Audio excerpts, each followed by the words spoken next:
Hello friend, इथं आपण ठेवलेला आहे तवा गरम होण्यासाठी. इथं घेतलेले फिश. ह्याला सकाळी हळद, मीठ आणि आलं लसूणची पेस्ट लावून ठेवलेली आहे. 3 ते 4 तास भिजत ठेवलेले आहे.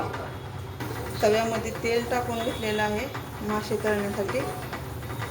इथं घेतलेलं आहे तांदळाचं पीठ, थोडंसं बेसन, लाल मिरची पावडर, थोडंसं मीठ, हळद आणि कस्तुरी मेथी घेतलेली आहे. पाहून घ्या. आता हे थोडंसं वल्ल करायचं आहे पाणी टाकून आणि ते सगळ्या आपल्या माशांना लावून घेऊन तळायचे आहेत. त्या प्रकारे आपण पीठ कालवून घेतलेलं आहे बघा. आता त्यात एक एक फिश टाकून घ्यायचं. ह्या प्रकारे सगळीकडे लावायचं आणि तेलामध्ये सोडायचं. आता तेल छान गरम झालेलं आहे. कढीपत्ता टाकलेला आहे. ते काय आपल्याला काढायचं नाही आहे. तेलात एक एक करून मासे सोडून घेऊया आपण.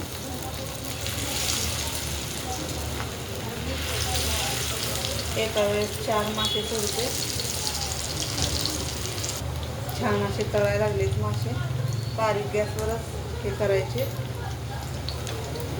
आता एक एक करून आपण पलटून घेऊया. त्या प्रकारे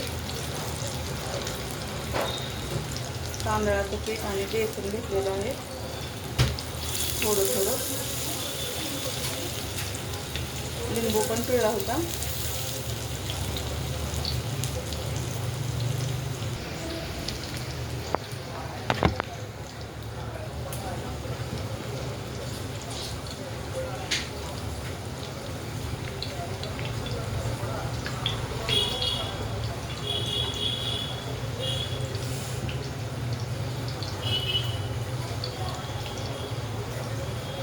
अरे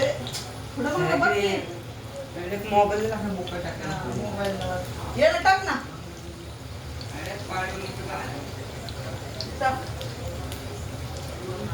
टाक.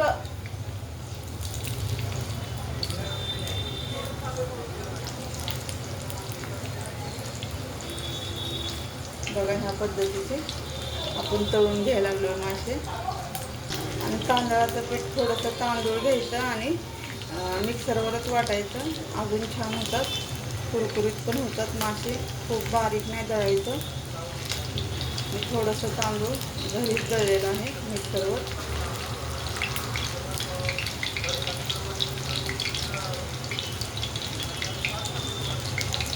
छान असे तळलेत बघा मासे.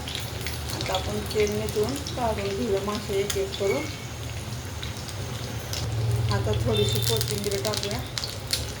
आधी सुरुवातीला टाकली असती तर खूप अशी करपली गेली असती तेलामध्ये.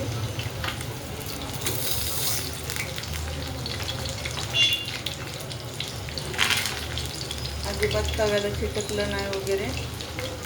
छान असे मासे होतात. त्या पद्धतीने करून पहा. नक्की मला कमेंट करा कसे झाले. रवू मासा आहे हा. तुम्ही कुठला पण घेऊ शकता. बांगड्या मासाला पण ह्या प्रकारे हे केलं तरी चालतं.